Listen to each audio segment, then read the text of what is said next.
dosa.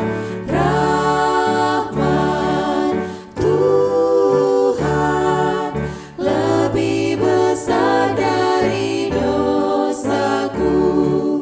Dosa dan duka seperti gelombang hendak membinasakan jiwa, tapi rahmat yang tak terbilang nyatakan keselamatannya.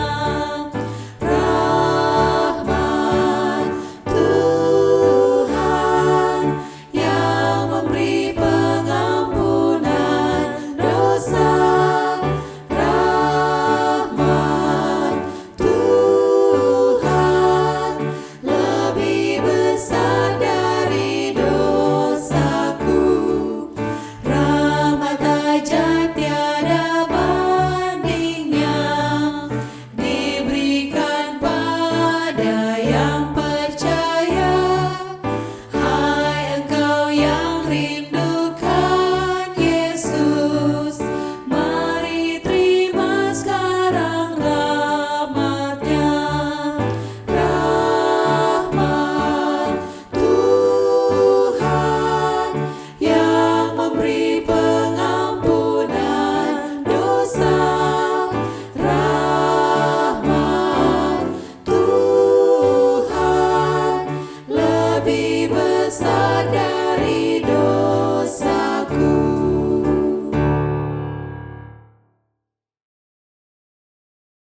Mari kita berdoa. Ya Allah, ya Tuhan kami di sorga, di hari Sabat ini kami datang ke hadirat-Mu. Kami menghampiri tahta-Mu yang kudus. Kami membawa syukur dan puji-pujian kami kepadamu bahwasanya Engkau Allah yang baik, Allah yang sudah memberkati kami semua, dan Allah yang mempertemukan kami dalam persekutuan ibadah pada saat ini. Ya Allah, ya Tuhan kami di sorga, kami hanyalah orang berdosa. Layakan kami menghampiri tahta-Mu yang kudus di hari Sabat ini, dan ampunkanlah kami dari segala dosa dan kesalahan kami. Permohonan kami pada saat ini adalah kiranya Tuhan akan terus memberkati kami dengan Roh Kudus, agar peribadatan kami di hari Sabat ini semuanya boleh jadi hanya untuk hormat dan kemuliaan bagi nama Tuhan, sehingga kami boleh dikuatkan, iman kami semakin bertumbuh di dalam Tuhan. Permohonan kami juga Bapa, kiranya Tuhan akan memberkati terus Yayasan Cornelius yang boleh terus memfasilitasi penginjilan untuk KKR Net ini. Demikian juga untuk daerah misi Nusa Utara diberkati oleh Tuhan. Biarlah penginjilan yang dibuat ini mendatangkan semakin banyak orang mengetahui tentang kebenaran Tuhan, dan boleh menyerahkan kehidupan untuk datang kepada Tuhan, menjadikan Yesus sebagai juru selamat pribadi, dan mempersiapkan diri untuk hari Maranatha. Ya Allah, ya Tuhan kami di sorga, kami percaya bahwa hidup kami terus ada dalam tangan Tuhan, dan Tuhan akan menjaga kami, akan terus menggunakan kami sebagai alat-Mu untuk dapat mewartakan kebenaran Tuhan dimanapun kami berada. Terima kasih banyak Bapa di sorga oleh karena kebaikan-Mu benar-benar nyata bagi kami, dan terima kasih oleh karena persekutuan ibadah kami di hari Sabat ini akan terus diberkati Tuhan. Adalah doa dan harapan kami Bapa. Kami berdoa memohon berkat di hari Sabat ini, di dalam nama Yesus Juru Selamat penebus dosa kami. Amin.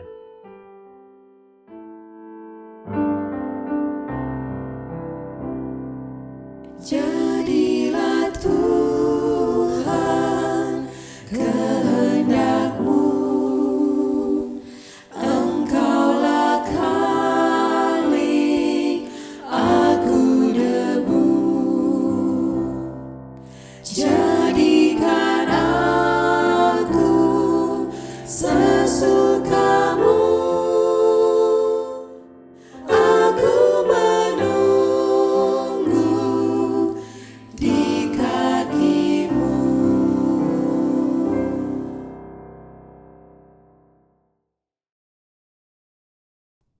Ayat atau bacaan persembahan pada hari Sabat ini terambil di dalam Alkitab dalam buku Yohanes pasal yang ketiga ayat yang ke-16.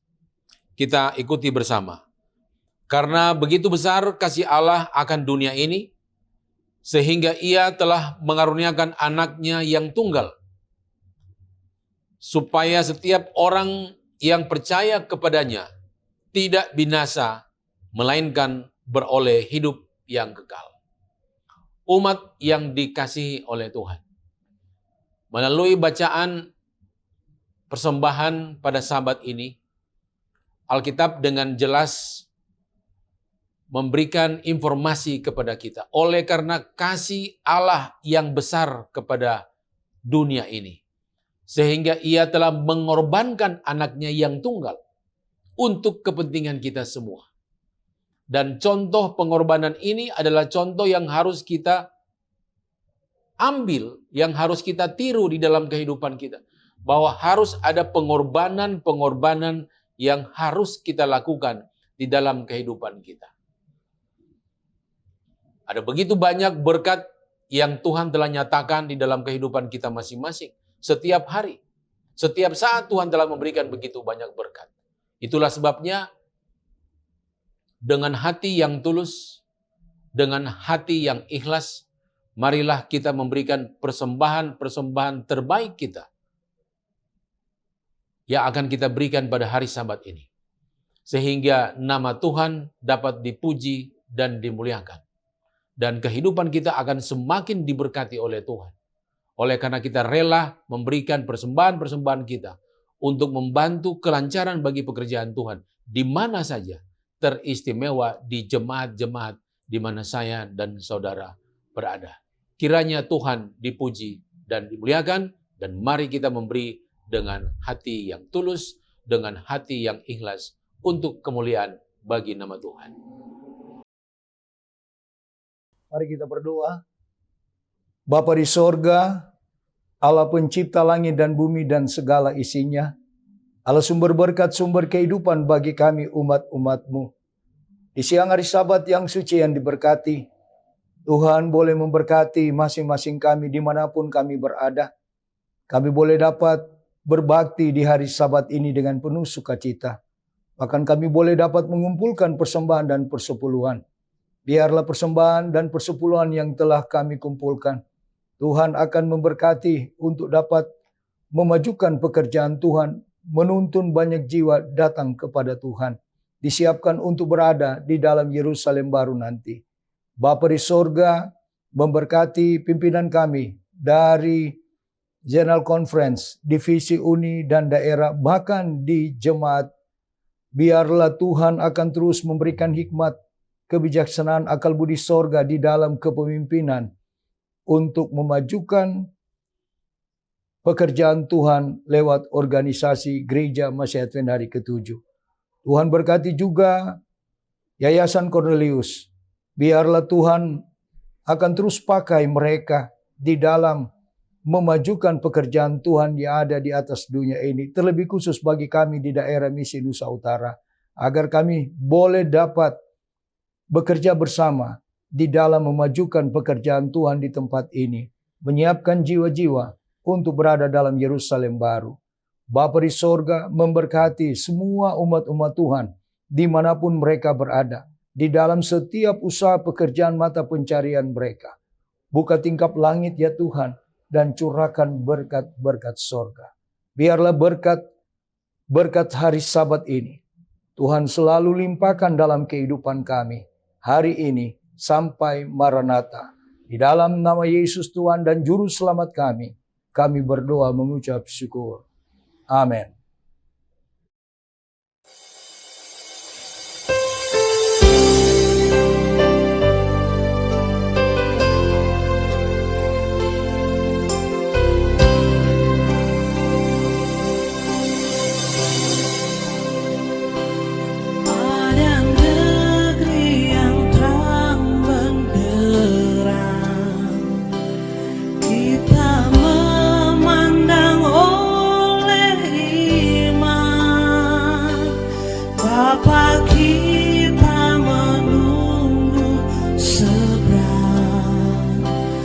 Menyediakan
Ayat tema kita pada siang Sabat ini terdapat dalam Yohanes 14 ayat 2. Di rumah Bapakku banyak tempat tinggal. Jika tidak demikian, tentu aku mengatakannya kepadamu, sebab aku pergi ke situ untuk menyediakan tempat bagimu.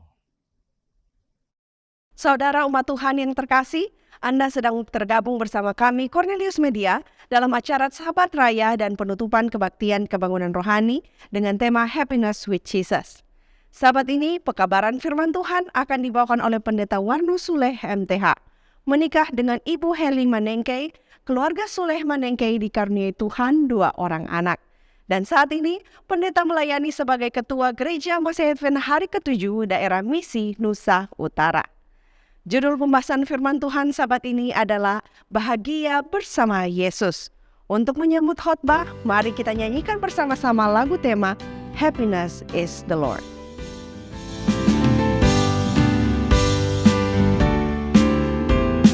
Happiness is to know the Savior, living a life within His favor, having a change in my behavior. Happiness is the Lord. Happiness is a new creation, Jesus and me in close relation, having a part in His salvation. Happiness is the Lord. Real joy is mine, no matter if teardrops start. I found the secret, it's Jesus in my heart. Happiness is to be forgiven, living a life that's worth the living, taking a trip that leads to heaven. Happiness is the Lord. Happiness is the Lord. Happiness is the Lord.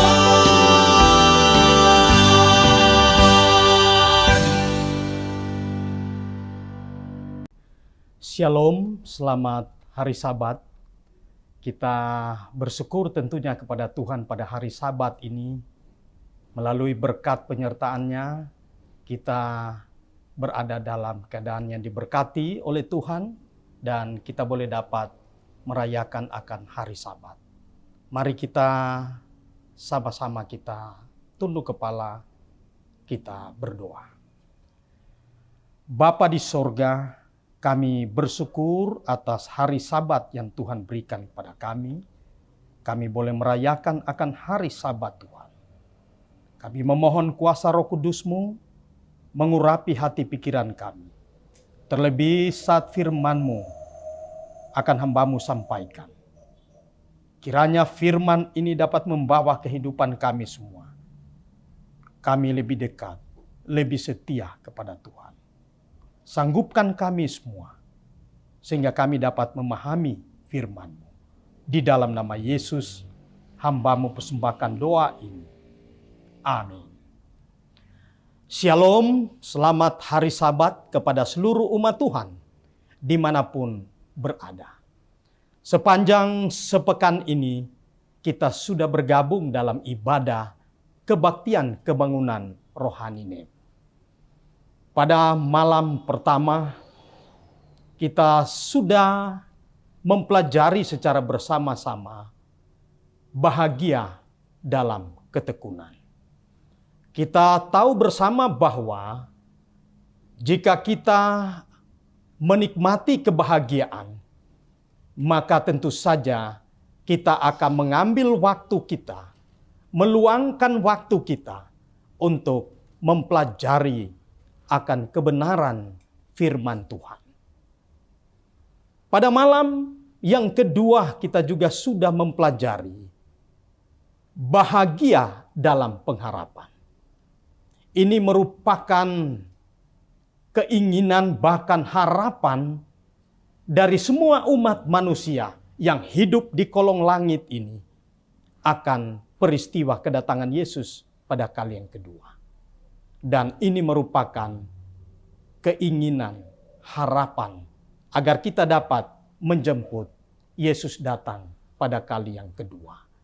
Pada malam yang ketiga kita juga sudah menikmati firman Tuhan. Bahagia dengan pengetahuan. Tentu saja tidak hanya di dunia ini kita memiliki aturan-aturan atau hukum. Tetapi Tuhan juga memiliki aturan-aturan yang patut diikuti, dijalankan oleh umat manusia. Sehingga kita benar-benar dapat mengikuti setiap ketetapan Tuhan.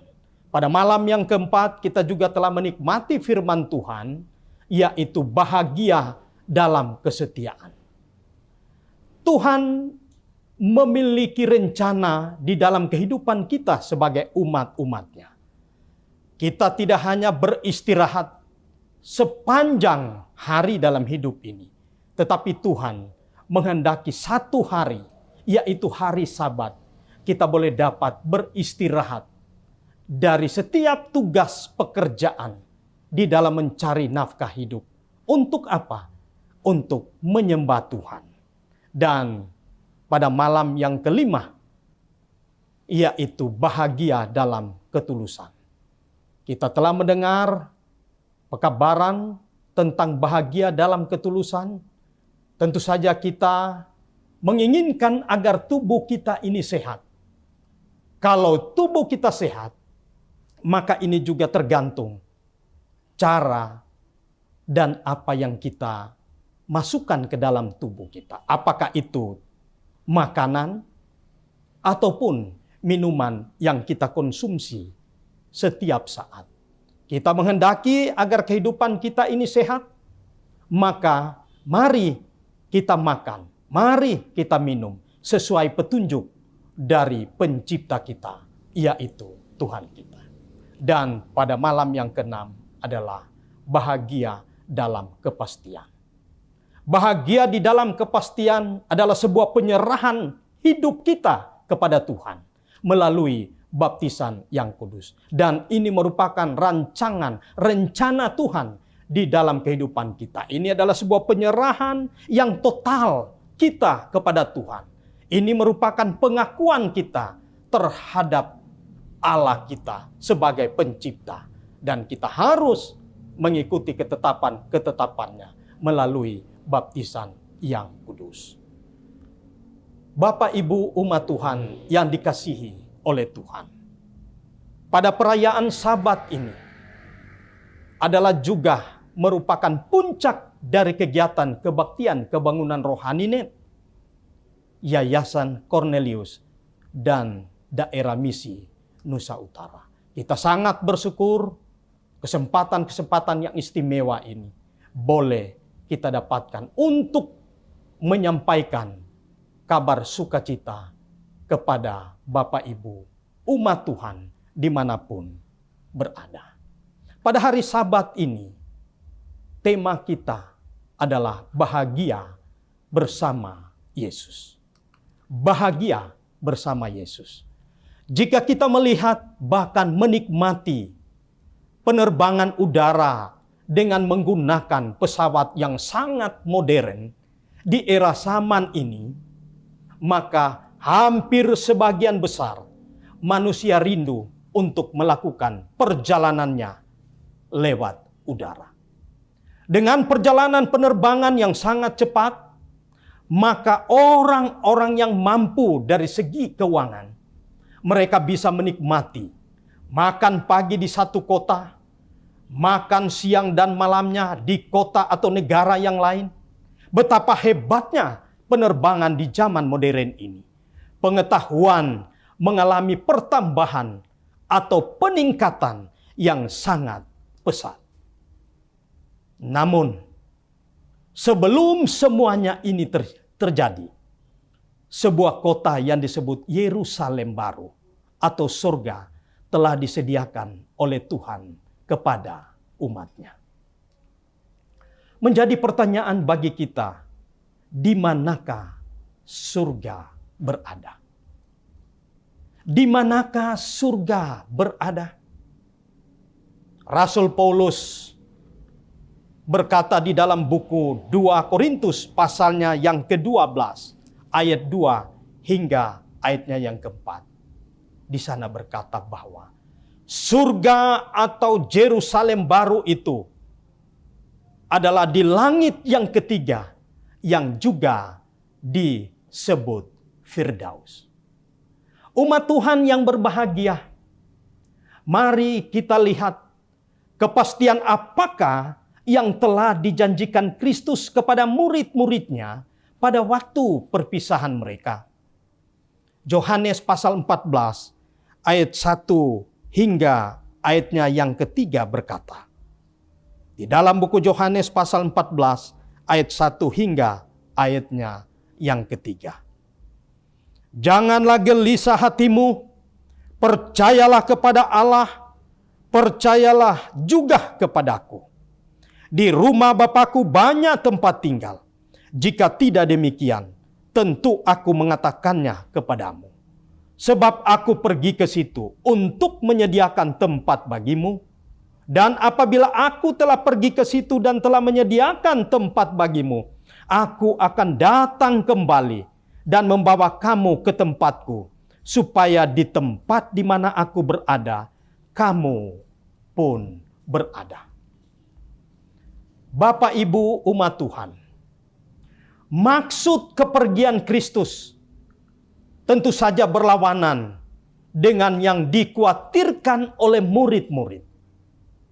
Hal itu bukannya berarti suatu perpisahan yang terakhir antara Yesus dan murid-muridnya. Dikatakan ia akan pergi menyediakan tempat bagi mereka agar ia datang kembali dan menerima mereka kepadanya sendiri. Meskipun demikian, murid-murid merasa bingung. Thomas yang selalu digelisahkan oleh keraguan-raguan berkata di dalam buku Yohanes pasal 14 ayat 5 dan ayatnya yang ke-6. Firman Tuhan berkata, kata Thomas kepadanya, Tuhan, kami tidak tahu kemana engkau pergi. Jadi bagaimana kami tahu jalan ke situ? Kata Yesus kepadanya, akulah jalan dan kebenaran dan hidup. Tidak ada seorang pun yang datang kepada Bapa kalau tidak melalui aku. Untuk sampai ke surga, kita hanya punya satu jalan, yaitu Yesus Kristus. Thomas kebingungan, tetapi Yesus memberikan penjelasan kepadanya bahwa hanya ada satu jalan di dalam Yesus Kristus.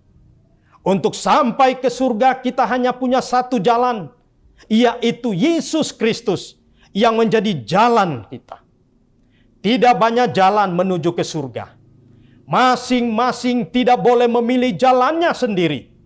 Karena Kristus berkata, akulah jalan. Pena inspirasi dalam buku Alfa dan Omega jilid 6, halaman 308 berkata, janji juru selamat kepada murid-muridnya merupakan suatu janji kepada jemaatnya sampai akhir masa. Allah tidak menghendaki rencananya yang ajaib untuk menebus manusia mencapai hanya hasil yang tidak berarti. Untuk berabad-abad, laki-laki dan perempuan yang beriman telah memandang ke depan dengan hati yang penuh pengharapan untuk perjalanan mereka menuju kekekalan. Satu hal yang pasti, dunia ini bukanlah rumah kita. Filipi pasal 3 ayat 20 berkata, karena kewargaan kita adalah di dalam sorga. Dan dari situ juga kita menantikan Tuhan Yesus Kristus sebagai Juru Selamat. Dikatakan ada seorang yang bernama Frank. Kita sebut Tuan Frank. Memenuhi suatu janji pertemuan untuk suatu pekerjaan yang baru di suatu tempat. Dia mengatakan kepada istri dan kedua putranya, yaitu sesuatu yang paling pertama yang dia lakukan ialah membangun sebuah rumah yang baru untuk mereka. Kemudian setelah 6 bulan, dia akan kembali untuk menjemput mereka ke tempat yang baru itu. Dan ini adalah janji Tuan Frank kepada istri dan kedua anaknya. Tentu saja dengan berbagai angan-angan yang ada di dalam pemikiran dari kedua anak Tuan Frank ini. Tentang rumah yang baru yang telah dijanjikan oleh ayah mereka itu. Mereka membayangkan tempat tidur yang empuk, tempat belajar yang diterangi dengan lampu belajar, tempat bermain beserta kolam renangnya. Inilah yang menjadi hayalan dan harapan dari kedua anak ini. Ternyata tidak ketinggalan pula istri dari Tuan Frank. Ia juga memikirkan bagaimana besarnya rumah itu. Tentu memiliki tanaman dan bunga-bunga yang indah. Ruang tamu yang besar, yang berisikan perabot yang semuanya serba lux. Dan akhirnya hari itu tiba, yang lama telah dinanti-nantikan oleh istri dan kedua anaknya. Tuan Frank menjemput mereka untuk pergi ke rumah yang baru yang telah dipersiapkan itu. Mereka segera pergi dengan mengendarai mobil. Ketika mereka tiba pada suatu sudut jalan di kota itu, Tuan Frank berseru, "Itu rumah kita yang baru." Kedua anak dan istrinya berteriak kegirangan karena melihat rumah yang baru yang sangat indah. Saudara umat Tuhan, kita bisa membayangkan jika kita memiliki rumah yang baru, yang sangat indah, dengan perabotan yang serba mewah, pasti kita akan sama seperti keluarga Tuan Frank ini. Bergembira dan bersuka cita. Tuhan kita Yesus Kristus telah mempersiapkan rumah kita di surga, dan ini adalah janjinya kepada kita. 2 Petrus 3 ayat 13 berkata, "Tetapi sesuai dengan janjinya, kita menantikan langit yang baru dan bumi yang baru di mana terdapat kebenaran." Tujuan surga adalah untuk mendapatkan sebanyak mungkin manusia untuk diselamatkan dan menempati tempat yang telah dijanjikan dan disediakan oleh Tuhan kita, Yesus Kristus. Menjadi pertanyaan bagi kita, siapakah yang boleh masuk ke dalam kerajaan Allah?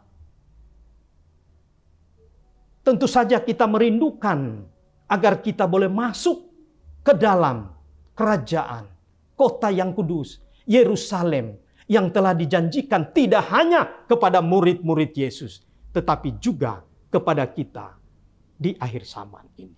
Siapakah yang boleh masuk ke dalam kerajaan Allah atau kota Allah, Yerusalem baru itu? Pemazmur menuliskan di dalam buku Mazmur pasal 24 ayat 3 hingga ayatnya yang kelima. Orang yang bersih tangannya dan murni hatinya yang boleh masuk dan menempati kota Allah itu. Kemudian, tidak melakukan penipuan dan tidak bersumpah palsu. Mereka-mereka inilah yang boleh masuk ke dalam kota Allah. Yesaya juga menuliskan di dalam buku Yesaya pasal 26 ayatnya yang kedua. Siapakah yang boleh masuk ke dalam kota Allah itu? Adalah orang yang benar dan yang setia.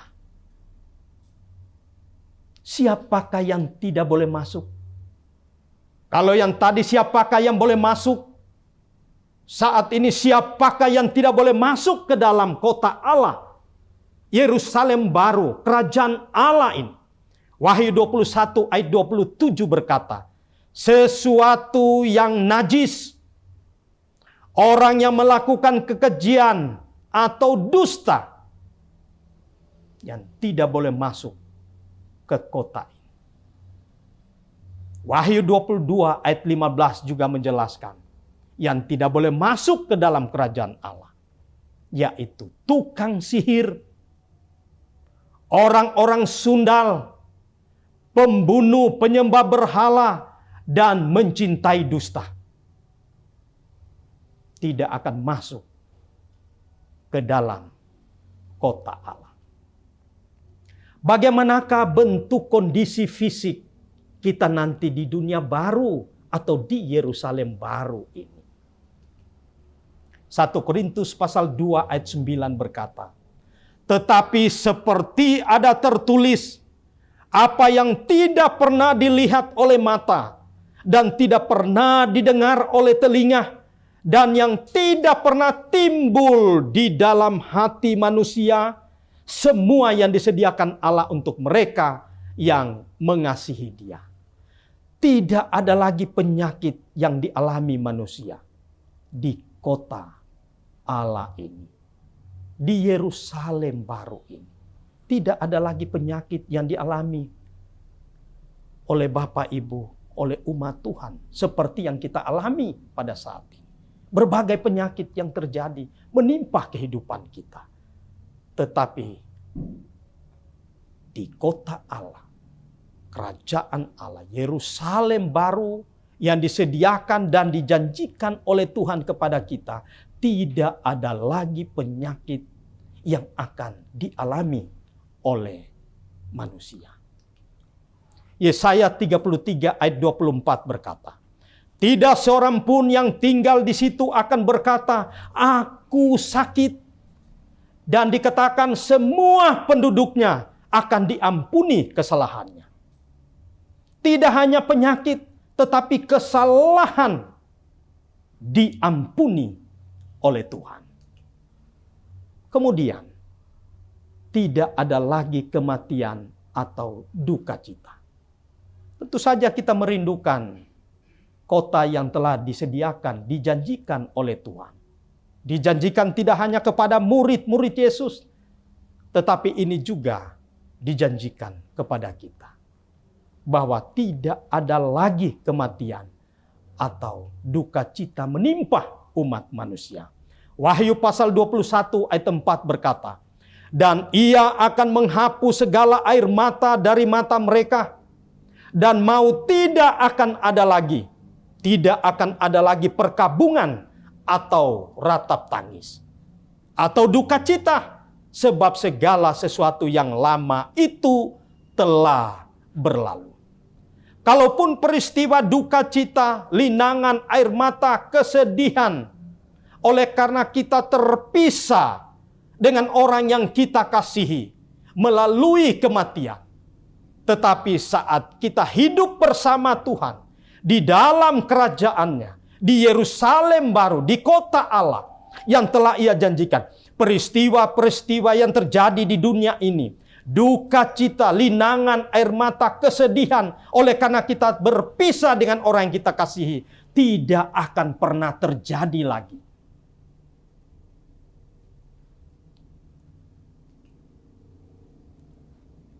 Di kota Allah,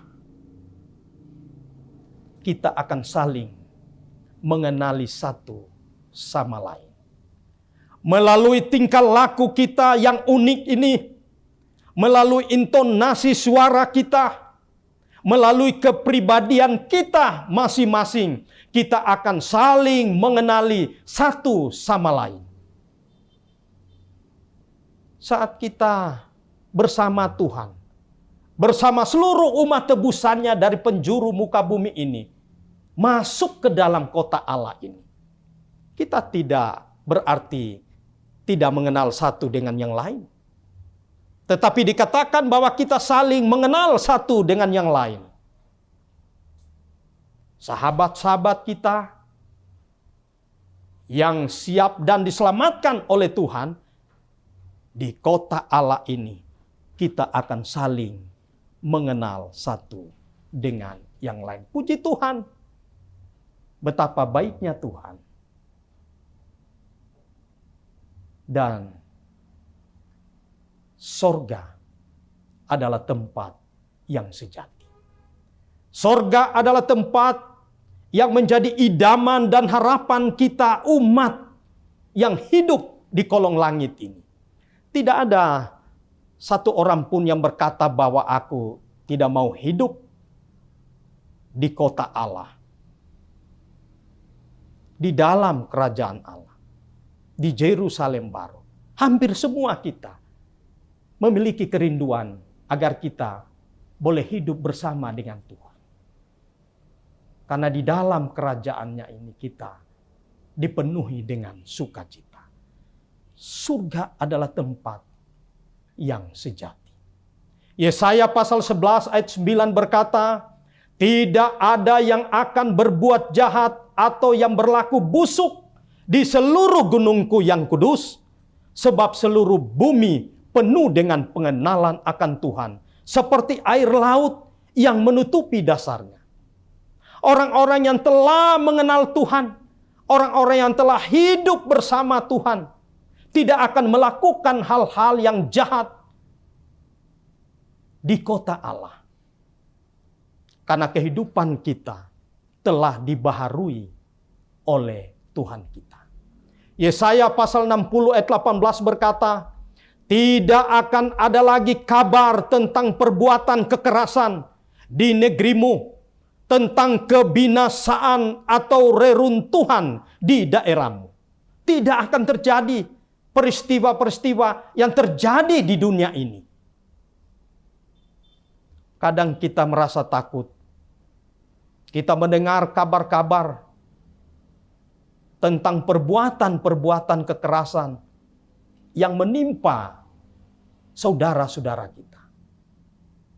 Hal ini tidak akan terjadi. Sebab di dalam kerajaan Tuhan, kita dipersiapkan untuk hidup dan menikmati berkat Tuhan. Kita akan dicintai oleh Tuhan. Kita akan dikasihi oleh Tuhan. Kita akan dipeluk oleh Tuhan. Kita akan dipuaskan oleh Tuhan. Luar biasa. Cinta kasih Tuhan di dalam kehidupan kita. Itulah sebabnya Tuhan telah berjanji kepada murid-muridnya bahwa Ia menyediakan tempat bagi kita, tempat bagi murid-muridnya, agar mereka memiliki kerinduan yang besar untuk sukacita yang besar itu, yaitu kerajaan Tuhan. Dikatakan kita akan dicintai, kita akan dikasihi oleh Tuhan, kita akan dipeluk oleh Tuhan, kita akan dipuaskan oleh Tuhan. Apa yang tidak pernah kita alami di dunia ini, apa yang tidak pernah kita nikmati di dunia ini, bersama Tuhan kita akan dapat menikmatinya. Yesaya pasal 40 ayat 31 berkata, tetapi orang-orang yang menanti-nantikan Tuhan mendapat kekuatan yang baru. Mereka seumpama raja wali yang naik terbang dengan kekuatan sayapnya. Mereka berlari dan tidak menjadi lesu. Mereka berjalan dan tidak menjadi lelah. Kehidupan kita, tidak hanya rohani kita, tetapi fisik kita akan dibaharui oleh Tuhan. Umat Tuhan, betapa bahagianya jika kita bersama Tuhan. Ia telah berjanji dan telah menyediakan tempat bagi kita, dan Ia akan datang kembali. Dan ini harus menjadi kerinduan kita sebagai umat Tuhan. Bahwa Yesus akan datang kembali. Yesus akan datang kembali untuk membawa kita ke Yerusalem baru. Untuk kita tempati sebagai umat tebusannya. Umat Tuhan. Di tengah-tengah kemerosotan akhlak moral manusia yang diakibatkan karena dosa, Allah memberikan kesempatan bagi kita untuk memperbaiki kehidupan kita dari dosa dan menyerahkan sepenuhnya kepada Tuhan. Karena Allah ingin supaya kita dapat masuk dalam kesukaan akan kota Allah. Yerusalem baru yang penuh bahagia bersama Yesus. Pada hari Sabat yang suci diberkati ini, umat-umat Tuhan dimanapun berada, mari kita menikmati kota yang disediakan oleh Tuhan dengan sebuah kerinduan yang dalam di dalam hati kita, serta memperbaiki kehidupan kita yang dipenuhi dengan dosa-dosa ini. Kita datang mengakui, memohon pengampunan, sehingga kita memiliki kesempatan untuk dapat menikmati sukacita sorgawi ini bersama seluruh umat tebusan dari penjuru muka bumi ini.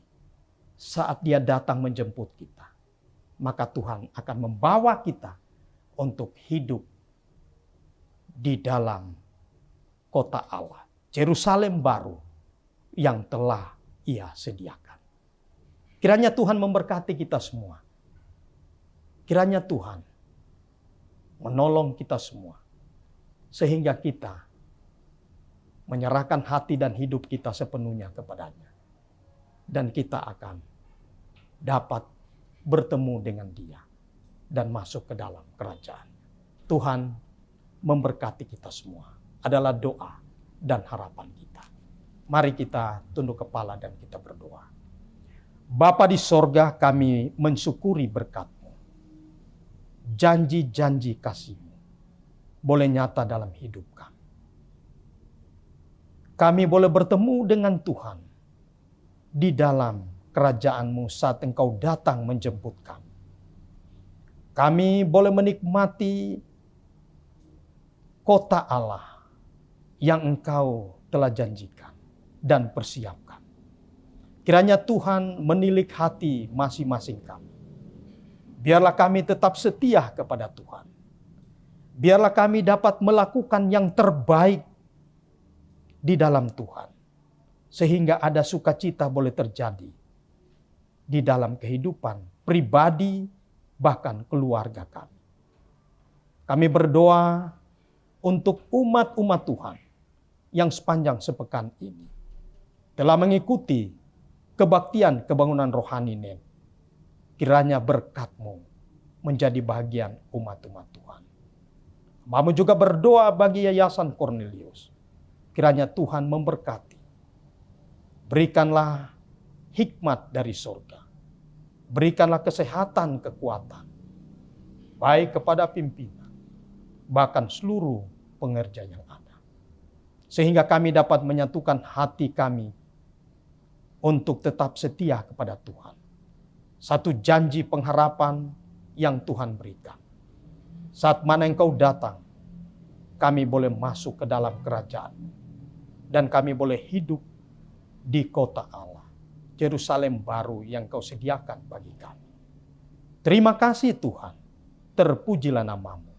Di dalam nama Yesus, hamba-Mu persembahkan doa ini. Amin.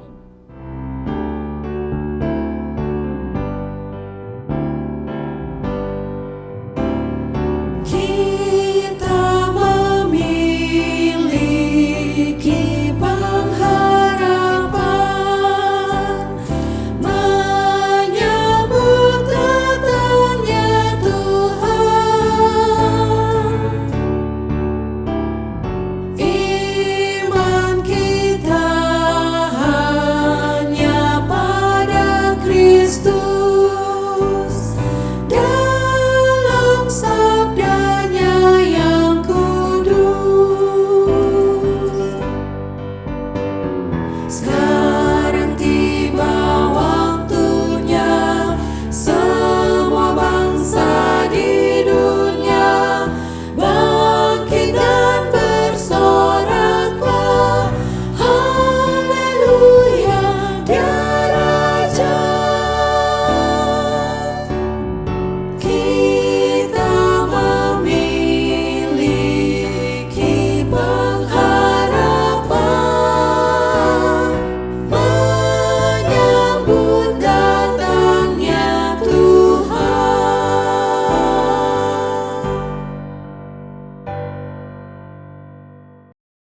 Puji Tuhan, rangkaian ibadah Sabat ini telah selesai, dan puji Tuhan karena kita boleh menyelesaikan kebaktian kebangunan rohani Gereja Masih Advent hari ke-7 daerah Misi Nusa Utara dengan tema Happiness with Jesus. Terima kasih untuk kebersamaan kita sepanjang hari Sabat ini, dan kiranya berkat dari Tuhan tetap menjadi bagian kita semua. Saya mewakili panitia dan kru yang bertugas pamit undur diri. Tuhan Yesus memberkati kita semua. Shalom, selamat hari Sabat.